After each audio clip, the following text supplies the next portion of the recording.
I'm Earl Stewart. I welcome you to Earl Stewart on Cars Mystery Shopping Report.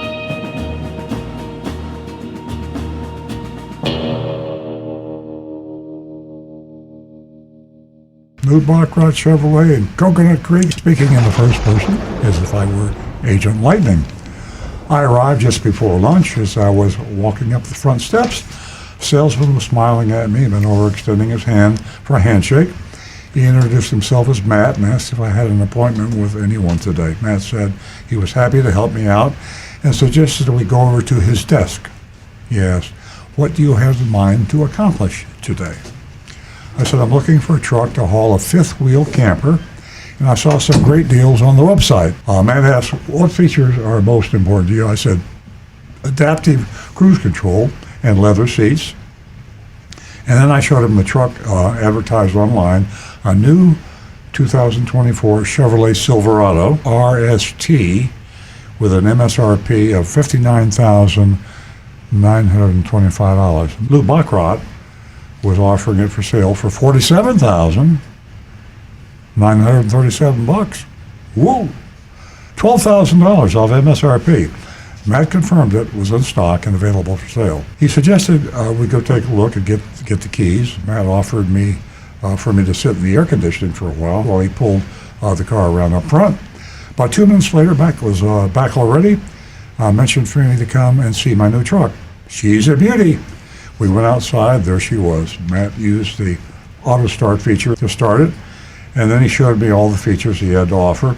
He pointed out that it has a hitch already, and also the adaptive cruise control already on the car. That's almost everything I wanted in the truck.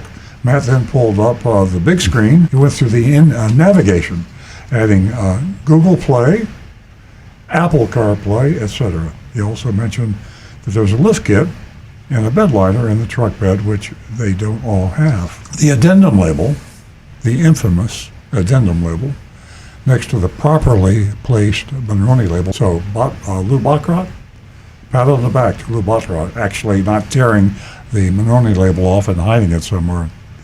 And it listed the typical appearance package kit for about $4,000 and $14,000 for the lift kit, which is supposed to be included. Lou Bachrodt's price on the addendum was $78,000. 64. Now, he did say the price was what he said the price was. So the addendum is a shocker. Now, here's another reason for the addendum. The addendum is there for the people that are not sophisticated enough and not educated enough and careful to find out what the advertised price are, what the fine print is, and to have that discussion with the salesman. There are those people, believe it or not, who just wander innocently into a car dealership and says, "I'll take that one over there." Now, when you do that, hey, what can I tell you? You're gonna get hosed big time. But that's the reason the addendum there, because if you said that, I promise you that the salesperson is going to say, no, you can't pay that. He gets paid 25% of whatever he sells the car for. So if he can get another $14,000, addendums and junk fees and the rest of it, he's not going to volunteer that information. You're going to pay. So always question the price. I said, "I really like it." Matt suggested we go for a test drive. I acted a little nervous and said, "I think I'll leave that up to my husband." And I really just wanted to come in and take your best price, get your best price, and see if the online prices were too good to be true, like my hubby always says they are. Smart hubby. Matt assured me that they honor their online prices and that he would work to get me the best deal he could. Okay, we'll see. "How soon are you looking to make a purchase?" Matt said. I replied, "If the price is right, possibly today." Now, if you want to get a price, you better say yes today. I mean, if you go into a car dealership and you say you're not ready to give them to buy, you're not going to get the real price. You're going to get a promise that the price will be lower than anybody else, but you won't get a price. You won't get a legal, firm price if you don't tell them you're going to drive that car home today. Okay, we headed back inside. Matt collected some info from me before excusing himself to talk to his sales manager. He returned a few minutes later and apologized for taking so long. Matt said, I think you're going to be very happy, and lay down a worksheet. That's the arbitration agreement, the no legal obligation. This worksheet can go up and down and sideways and means nothing. That's the piece of paper that you're working with. So he had that there, and we're going to put one on our website because EarlOnCars.com. Okay, the top line was thankfully MSRP $59,925. It was a $12,000 discount. Whoop, good discount. Making my adjusted price $47,937. They added and inflated, here we go, the additions, $699 in DMV, that's Department of Motor Vehicle Fields. Now that's inflated because we know the tax and the tag aren't that much, so that's inflated. We don't know by how much.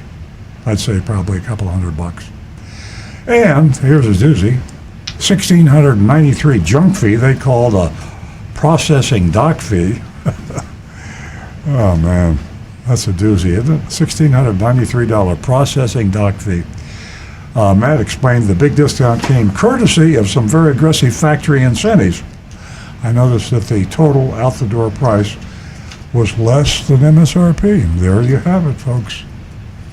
A year ago, that out-the-door price would have been way over MSRP. Good times are coming back slowly, too slowly, but they are coming back. So here we actually have a price below MSRP in spite of the junk fees and the processing fees and the rest of it.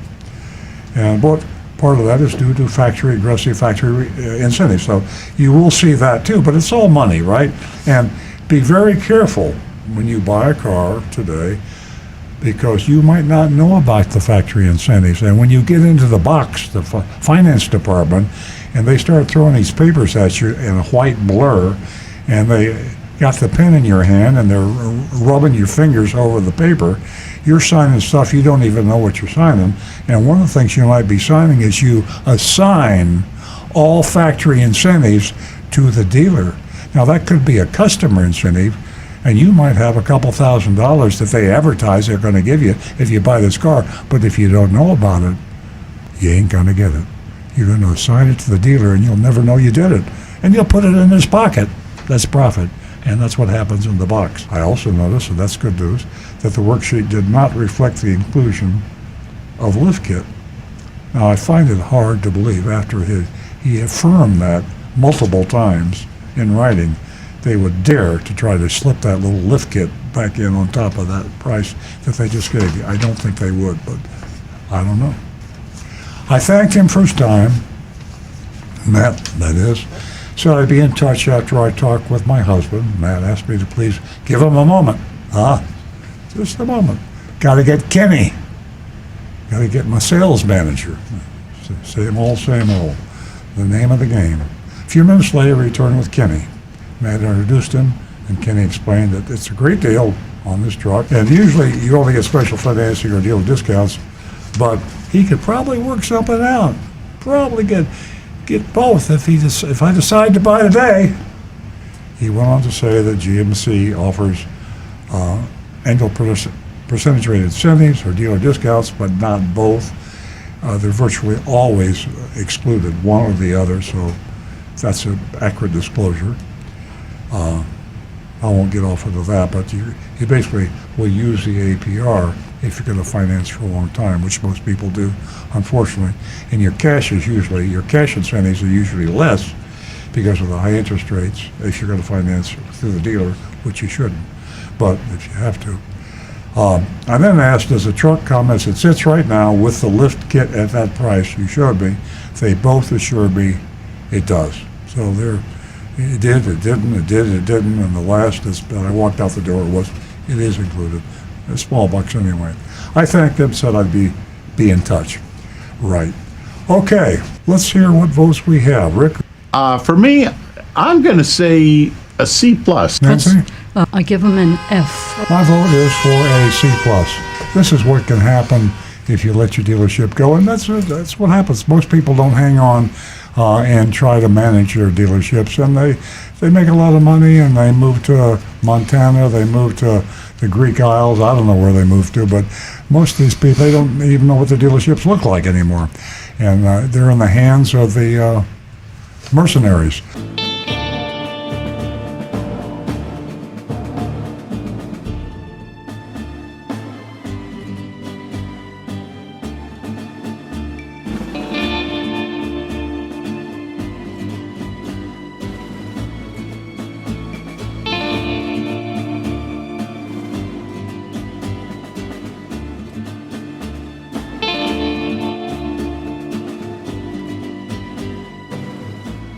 Hi, this is Earl Stewart. Thank you for watching this video. If you would like to be notified of new videos that we post to our YouTube channel, simply click on the subscribe button and the bell icon in the lower right-hand side of the screen.